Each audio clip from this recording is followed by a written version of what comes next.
Hello, class 10th. So, how are you guys? As we know, we have finished the trigonometry part. Now it's time for the height and distance.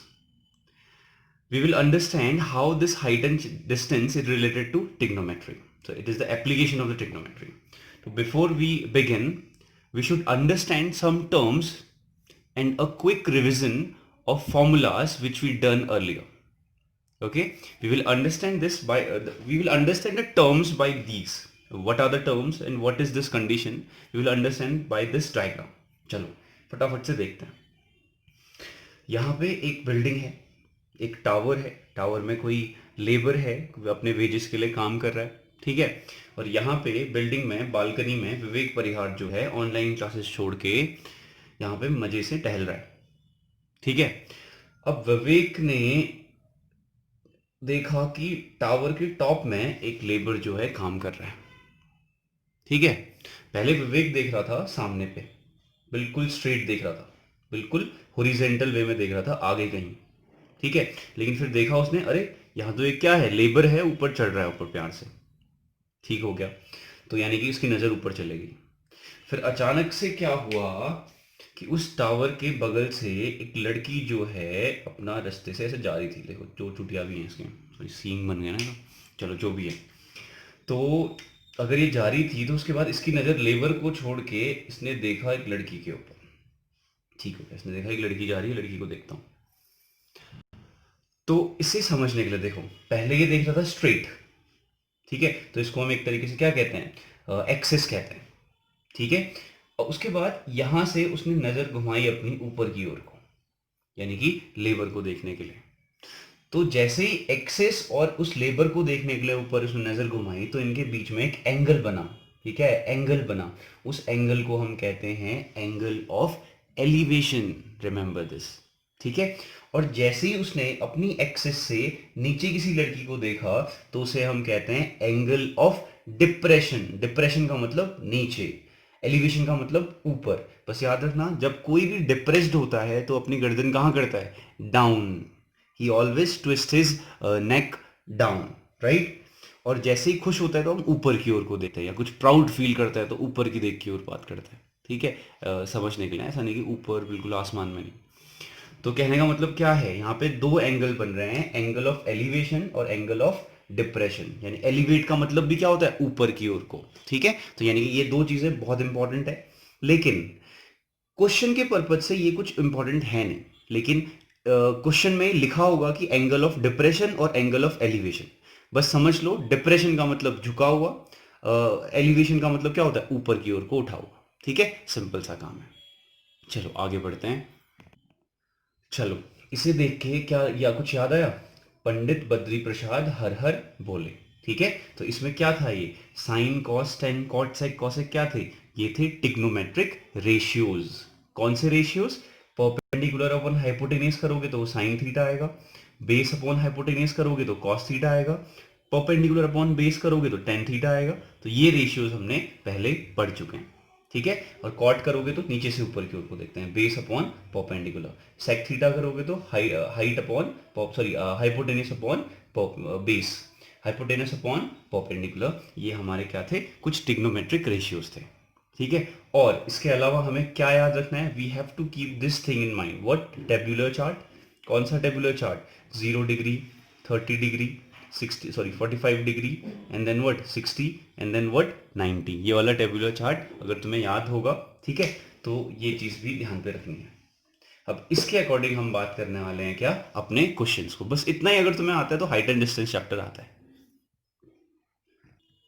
Now come to the question, exercise 9.1, question number 1. A circus artist is climbing a 20-meter long rope which is tightly stretched and tied from the top of the vertical pole to the ground. देखो क्या, यानी कि एक circle का एक artist है, वो क्या कर रहा है, एक रोप में चढ़ रहा है which is 20 metre long rope, ठीक है. क्वेश्चन समझना बहुत इंपॉर्टेंट है. विच इज व्हाट, वो रोप है क्या, विच टाइटली स्ट्रेच्ड है and tied from the top of the vertical pole. यानी कि क्या, एक पोल है, वी हैव अ पोल, एक पोल है, ये ग्राउंड है, ये जमीन है, उसमें क्या है, एक पोल है, ठीक है. ये पोल है हमारे पास, और वो कह रहा है कि इसमें टाइटली स्ट्रेस्ड है। अब उसमें चढ़ रहा है और बधी हुई है रस्सी ग्राउंड से, तो उसका मतलब क्या होगा, यहाँ से रस्सी बधी होगी किसमें, ऐसे जमीन से बधी होगी, ठीक है। और यहाँ पे क्या कर रहा है वो, यहाँ पे ऐसे सर्कस दिखा रहा है वैसे करके, ठीक है, डंडा लेके भी जाते हैं ना वो वैसे करके, ठीक है। तो यानी ये क्या कर रहा है, ऊपर की ओर को चढ़ रहा है, ठीक है, रस्सी में कुछ ऐसे स्टंट मार रहा है, ठीक है। अगर ये ऐसा स्टंट कर रहा है तो इसका मतलब क्या है, ये कह रहा है कि 20 मीटर लॉन्ग रोप है, ये रोप की लेंथ क्या है, 20 मीटर लॉन्ग रोप है, रोप क्या है 20 मीटर लॉन्ग है, ठीक है। और इनके बीच में एक एंगल बन रहा है, वो एंगल क्या है, 30 डिग्री का एंगल बन रहा है, क्वेश्चन में क्लियरली मेंशन्ड है, ठीक है, लिखा है। तो अभी हमें क्या फाइंड करना है, find the height of the what height of the pole, यानी कि हमें इसको फाइंड करना है, ये रहा। अगर हाइट बोला हुआ है तो एक्स नहीं, चलो मैं एच सपोज कर लेता हूँ, थोड़ा इजी हो जाए, एच इज द हाइट, ठीक है। अब देखो इन क्वेश्चंस में सबसे इंपॉर्टेंट क्या है, देखो इसमें क्लियरली लिखा हुआ है, if the angle made by the rope with the ground is 30 degree, made by the rope and the ground is 30 degree, question में लिखा हुआ है, ठीक है। चलो आगे बढ़ते हैं, चलो ध्यान से करेंगे इसको। अगर ये सिचुएशन है, हमें h की वैल्यू फाइंड करनी है, हमें एंगल गिवन है, ध्यान रखना हाइट एंड डिस्टेंस चैप्टर में अगर ये कॉन्सेप्ट आ चुका है तो तुम्हें बेसिक जितने भी हाइट एंड डिस्टेंस के क्वेश्चंस होंगे, बेसिक क्वेश्चंस वो सब आ जाएंगे अगर तुम इस पे ध्यान दोगे। सबसे पहला काम क्या है, डायग्राम ड्रॉ करना, this is very essential and very important, ठीक है। तो क्या है, सबसे पहले क्या करोगे, तुम एक डायग्राम ड्रॉ करोगे अकॉर्डिंग टू द सिचुएशन, तो यानी कि वर्ड पावर तुम्हारा अच्छा होना चाहिए, ठीक है, यानी कि कॉम्प्रिहेंशन पार्ट तुम्हारा बहुत अच्छा होना चाहिए, कॉम्प्रिहेंसिव पार्ट अगर अच्छा है सब कुछ कर पाओगे, ठीक है। चलो आगे बढ़ते हैं, चलिए देखते हैं। तो फिर कॉम्प्रिहेंशन पार्ट के बाद हमें क्या करना है, समझना है, क्या समझना है, ध्यान से सुनना। हमें एक क्या है, पोल होगा, स्ट्रेच्ड होगा तो 90 डिग्री का एंगल होगा, तो ये हमारे पास क्या है, एक राइट एंगल ट्राइंगल है। अगर राइट एंगल ट्राइंगल है और इसमें हम कौन सी दो साइड्स की बात, पहले एंगल कौन सा, ये एंगल है, तो इसके सामने वाली लेंथ क्या होती है, एंगल के सामने वाली लेंथ हमेशा क्या होती है, हाइट होती है, या फिर क्या होती है, परपेंडिकुलर होती है, ये भूलना नहीं है, याद रखना, भूलना मतलब कोई भूला तो नहीं। और सबसे बड़ी लेंथ ये है, 90 डिग्री के सामने वाली लेंथ क्या होती है, सबसे बड़ी लेंथ होती है, और वो लेंथ क्या होती है, हाइपोटेनस होती है, ठीक है। और जो बचा वो क्या है, बेस है, रिमेंबर दिस, ये फर्स्ट स्टेप तो ये भूलना ही नहीं है। और दूसरी चीज, अगर हमारे पास देखो हमें क्या फाइंड करना है, एच फाइंड करना है, हमें क्या मालूम है, ये मालूम है, यानी कि हमें हाइपोटेनस और परपेंडिकुलर के बीच में रिलेशन निकालना है। तो क्या तुम्हें याद है कि हाइपोटेनस और परपेंडिकुलर के बीच रिलेशन किस टिग्नोमेट्रिक रेशियो में होता है, ठीक है। अगर याद नहीं है तो दिमाग में ये चलना चाहिए कि क्या पंडित बद्री प्रसाद हर हर बोले, ये तो होता है, ठीक है। हमें क्या चाहिए, हाइपोटेनस और परपेंडिकुलर, ठीक है। देखो किस में है, दोनों चीजें किस में है, ये परपेंडिकुलर है, ये बेस है, हमें ये नहीं चाहिए, ये बेस है, ये हाइपोटेनस है, ये नहीं चाहिए हमें, परपेंडिकुलर और हाइपोटेनस हमें ये चाहिए, परपेंडिकुलर अपॉन हाइपोटेनस, हमें ये दोनों साइड्स के बारे में पता करना है। अब ये दोनों साइड्स का रेशियो कौन सा रेशियो है, ये होता है क्या, सबसे पहला वाला साइन थीटा वाला होता है। तो यानी कि हमें क्या मालूम है, हमें मालूम है sine theta is equal to क्या होता है, परपेंडिकुलर अपॉन हाइपोटेनस होता है, ठीक है। जहां पे थीटा की वैल्यू क्या है, 30 डिग्री है, so I will put the value of theta sine 30 degree. Now we have sine 30 degree is equal to perpendicular, what is perpendicular, perpendicular is h divided by what is hypotenuse, hypotenuse is 20, hypotenuse is 20। बस इतना सा काम अगर कर लिया तो आधे से ज्यादा काम तुमने कर लिया, यानी कि 60% काम हो गया है। अब 40% काम है इसका सॉल्यूशन। साइन 30, अब प्रॉब्लम है साइन 30 डिग्री की वैल्यू होती क्या है, ठीक है। If you remember, turn the pages and look the tabular part, ठीक है, ठीक है, वो टेबुलर देखो, उसमें क्या लिखा होगा, 0, 30 डिग्री, अभी थोड़ी देर पहले डिस्क्राइब किया था, 45 डिग्री, 60 डिग्री, इनकी वैल्यूज, ठीक है, अभी याद करनी पड़ेगी। तो साइन 30 की वैल्यू क्या होती है, 1/2 होती है। जिसको नहीं आता वो पुराना चार्ट अपना एक बार प्यार से देख लो, ठीक है, और हो सके तो इसे जहां सोते हो वहां पे एक चार्ट बना के लगा दो। तो क्या हो गया, ये 1/2, साइन 30 की वैल्यू होती है 1/2 इज इक्वल टू h/20।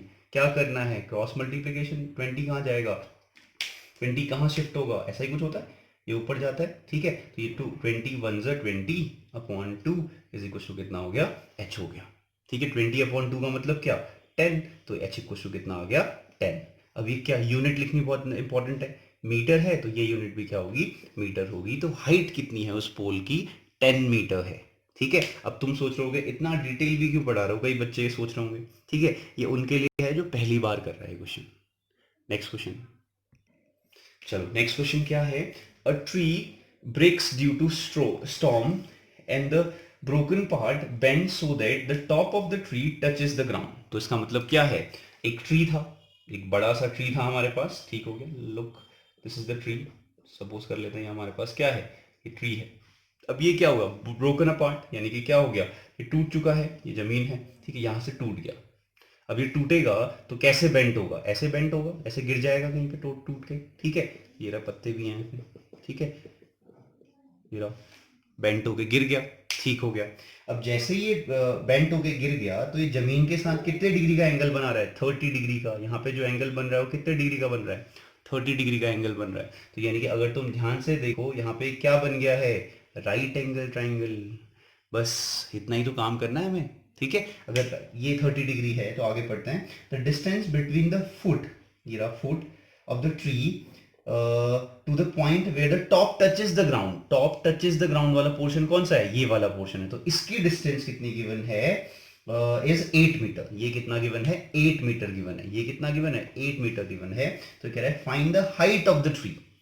अब देखो हाइट ऑफ द ट्री क्या होगी, हाइट ऑफ द ट्री, ये क्या ये हाइट ऑफ द ट्री होगी, no, height of the tree तो ये पूरा का पूरा होगा। तो हाइट ऑफ द ट्री कौन सा है, यानी कि ये वाला प्लस ये वाला पोर्शन टोटल क्या होगा, हाइट ऑफ द ट्री होगा, है ना। टूटने के बाद ऐसे बेंट हुआ है तो उसका मतलब क्या हुआ, लेकिन उसने हाइट ऑफ द ट्री पूछा हुआ है, ट्री तो ये पूरा है। तो यानी कि अगर मैं इसे h सपोज करूं, क्योंकि ये हाइट है हमारे राइट एंगल ट्राइंगल में, इसलिए मैंने h सपोज किया है। ठीक है, ये अगर h सपोज करूं, ये जो टूटा हुआ पार्ट है ये भी तो यहीं पे आया हुआ है, तो ये वाला पार्ट कुछ x सपोज कर लेते हैं। ठीक है, तो यानी कि अब हमें क्या करना है, देखो हमें क्या करना है, height of the tree find करनी है। तो height of the tree find करने के लिए हमें h तो चाहिए ही चाहिए, x भी चाहिए। क्यों, क्योंकि h तो टोटल हाइट है ही नहीं। ठीक है, ये तो आधा पेड़ है, आधा पेड़ तो ये है, तो h और x दोनों फाइंड करना पड़ेगा। कैसे फाइंड करेंगे, दैट्स वेरी इजी। ठीक है, कैसे करेंगे, ध्यान से देखो, ये क्या लिखा हुआ है, 30 डिग्री लिखा हुआ है। ठीक है, हमें h की वैल्यू फाइंड करनी है, हमें ये मालूम है। अब देखो ये क्या है, एंगल के सामने वाली लेंथ क्या होती है, हाइपोटेनस, सॉरी परपेंडिकुलर होती है, दिस इज द परपेंडिकुलर। ठीक है, ये क्या हो गया, बेस हो गया, ये क्या हो गया, हाइपोटेनस हो गया। ठीक है, ये सारी चीजें क्लियर है। ठीक है, अब देखो ध्यान से, हमें परपेंडिकुलर और बेस का कोई रिलेशन मालूम है, नहीं आता है तो चले जाओ पंडित बद्री प्रसाद हर हर बोले। हमें क्या चाहिए, परपेंडिकुलर और बेस चाहिए। कहाँ है परपेंडिकुलर और बेस, ये रहा परपेंडिकुलर अपॉन बेस। कौन सा होता है, साइन कॉस एंड टेन। तो यानी कि tan theta is equal to कितना होता है, perpendicular upon base. What is the perpendicular, perpendicular is h, तो h है, divided by base. What is the base, base is 8, 8 is equal to कितना है, टेन थीटा। थीटा की जगह पे क्या है, 30 डिग्री, यानी कि 10 30 डिग्री। 60% डन। ठीक है, अब क्या करना है हमने, ओवरऑल इसे सॉल्व करना है, 1030 की वैल्यू रखनी है, h की वैल्यू फाइंड करनी है। ठीक है, चलो काम करते हैं इसको फटाफट से। 1030, what is the value of 1030 कितना होती है, फिर बताओ 1030 की वैल्यू क्या होती है। अगर तुम्हें याद हो 1030, अगर नहीं आता चलो रिवाइज कर लेते हैं। ठीक है, 10 की वैल्यू सबसे ईजी होती है, 10 की वैल्यू क्या होती है, सबसे ईजी होती है। कैसे, मैं बताता हूँ, देखो 0 degree, 30 degree, 45 degree, 60 degree and 90 degree, केवल 10 की वैल्यू की बात कर रहे हैं। ठीक है, 10 0, 10 30, 10 45, 10 60 एंड 10 90 की बात कर रहे हैं। 10 0 इज ऑलवेज 0। ठीक है, 10 90 इज नॉट डिफाइंड। ठीक है, 10 45 इज 1। ये तो सिंपल सा है ना, 10 45 1 है, 10 0 इज 0, 10 90 इज नॉट डिफाइंड। और कहीं पर भी नॉट डिफाइंड है उसकी वैल्यू हमें चाहिए ही नहीं होती है कभी भी, क्योंकि वो डिफाइन ही नहीं है, क्या चाहिए हमें। ठीक है, now what is the value of 10 30 and 10 60, इन दोनों की वैल्यूज √3 के टर्म में होती है, याद रखना। ठीक है, तो पहले वाले में √3 आएगा, सेकंड वाले में √3, ये भी कंफ्यूजन है। ठीक है, तो पहले जो 1030 की वैल्यू है वो छोटी होगी, छोटी होगी तो 1/√3 होगी, याद रखना ये चीज। और 1060 की वैल्यू √3, यानी कि दोनों वैल्यूज क्या है, √3 के टर्म में। 1030 इज 1/√3, 1060 इज √3। देखो कितना इजी वैल्यू है 10 की। ठीक है, चलो आगे करते हैं। हमें क्या चाहिए, 1030, what is the value of 1030, 1/√3। चलो अभी जल्दी से हम इसकी वैल्यू रख देते हैं। 1030 की वैल्यू क्या हो गई, 1/√3। I have to erase it. ठीक है, I have to erase it. Now 1030 की वैल्यू क्या है, 1/√3 इज इक्वल टू कितना हो गया, h/8, h/8 हो गया। ठीक है, तो h की वैल्यू क्या आएगी, ये क्या आएगा, क्रॉस मल्टीप्लाई, ठीक है, 8 1 जा 8, तो ये क्या हो गया 8 अपॉन रूट 3 इक्वल टू कितना हो गया, h आ गया। लेकिन क्या ये कंप्लीट लेंथ है, नहीं है, ये तो ये है, यानी कि जो अभी बचा हुआ रिमेनिंग है पेड़ का वो है ये h। हमें तो x की वैल्यू भी चाहिए। अब x की वैल्यू कैसे फाइंड करेंगे, ध्यान से फिगर में देखो, x की वैल्यू के लिए, ठीक है, x क्या है, हाइपोटेनस है, और हमें क्या मालूम है, बेस मालूम है, तो हाइपोटेनस अपॉन बेस कहाँ पे होता है, नहीं आता है, फिर से रिपीट करो, ठीक है, चेक करो पंडित बद्री प्रसाद हर हर बोले में क्या कहीं पे हाइपोटेनस और बेस आता है, आता है, सेकंड वाला देखो, बेस अपॉन हाइपोटेनस, कौन सा था ये सेकंड वाला, साइन कॉस, यानी कि अब हम क्या लेने वाले हैं, cos what 30 degree is equal to कितना हो जाएगा, बेस अपॉन हाइपोटेनस। किसी को प्रॉब्लम है तो पूछो। cos 30 की वैल्यू क्या है, what is the value of cos 30, अब cos 30 के लिए तुम्हें वो टेबुलर फॉर्म फिर से देखनी पड़ेगी, ठीक है, अगर जिसको नहीं आता है, cos 30 की वैल्यू sin 60 के इक्वल होती है। अब sin 60 की वैल्यू क्या होती है, sin 60 की वैल्यू होती है √3/2, जिस जो मैंने अभी किया, अगर तुम्हें लगता है कि ये जानना है तो मुझे बता देना, सर ये क्या किया आपने, बता दो एक बार, ठीक है, बाकी तुम याद कर सकते हो। बेस की वैल्यू क्या है 8 upon what is the hypotenuse, hypotenuse is x, ठीक है, अब इसको सॉल्व करना है, काम बन गया। कैसे सॉल्व होगा, क्रॉस मल्टीप्लीकेशन, x यहाँ पे जाएगा, ये यहाँ पे जाएगा, तो ये क्या हो जाएगा, x into √3 is x√3 is equal to कितना हो गया 8 2 16, तो x इज इक्वल टू कितना आ गया 16 अपॉन √3। अब देखो क्या, h की वैल्यू आई 8 अपॉन √3, x की वैल्यू क्या आई 16 अपॉन √3। चलो अब हमें क्या चाहिए, total length of the tree, total length of the tree कितना था, ये वाला पोर्शन प्लस इतना पोर्शन, ये तो पेड़ है, ये बचा हुआ, ये टूटा हुआ, h प्लस x वाला पोर्शन है, तो यानी कि बस अब दोनों को ऐड करना है, आंसर आ गया, यानी कि h प्लस x फाइंड चाहिए था। अब लिखोगे hence the total length of the tree equals to कितना, h plus x, what is the value of h, 8 upon √3, what is the value of x, 16 upon √3। Problem है किसी को तो पूछ लो, आता है, डिनोमिनेटर सिमिलर होता है तो सिंपल सा ऐड करते हैं, 16 प्लस 8 कितना होता है, 16 प्लस 8 इज 24 अपॉन √3, किसी को प्रॉब्लम है तो अभी भी पूछ लो। अब याद रखना, कभी भी क्लास 9th में भी मैंने तुम्हें बताया था कि डिनोमिनेटर वाला जो पोर्शन होता है वो कभी भी रूट में नहीं होना चाहिए, तो हम क्या करेंगे, रेशनलाइजेशन करेंगे। अब कैसे होता है रेशनलाइजेशन, डिनोमिनेटर के जो रूट है उसे हटाना अगर है, हमें डिनोमिनेटर का जो रूट है उसे अगर हटाना पड़ेगा, तो इसी नंबर से मैं दोबारा मल्टीप्लाई करूंगा न्यूमरेटर में भी और डिनोमिनेटर में भी, जिससे क्या होगा, ये रूट हट जाएगा और सिंपलेस्ट फॉर्म में आ जाएगा। देखो 24 √3 हो गया ये, अपॉन √3 इंटू √3 3, अब देखो डिनोमिनेटर में रूट नहीं आना, तो this is the proper form, ठीक है। अब 8 3 सर, तो 8 √3 क्या होगा, अब यूनिट क्या है, यूनिट उसमें क्या दिया हुआ था, उसमें दिया हुआ था मीटर, तो यानी कि 8 √3 मीटर इज द सॉल्यूशन। लेंदी नहीं था, सिंपल सा क्वेश्चन था, ठीक है। अब ध्यान से देखो, इजी है, टर्म्स इजी हैं, और ओवरऑल करना क्या है तुम्हें, पूरा पूरा ध्यान ये रखना है कि क्या, जैसे साइन 30, ये पंडित बद्री प्रसाद वाला फॉर्मूला याद रखना है, पंडित बद्री प्रसाद हर हर बोले, और दूसरा क्या, सबसे पहला कॉम्प्रीहेंशन पार्ट तुम्हारा सही करना पड़ेगा, कॉम्प्रीहेंशन पार्ट सही होगा तो उसके बाद ये फॉर्मूला चाहिए, और क्या चाहिए, वो टेब्यूलर, वो एंगल मेजरमेंट वाले फॉर्मूला 0 30 45 60 90 वाला फॉर्मूला, ये तीन चीजें अगर आती हैं तो हाइट एंड डिस्टेंस तुम्हें कंप्लीट आती है। चलो नेक्स्ट।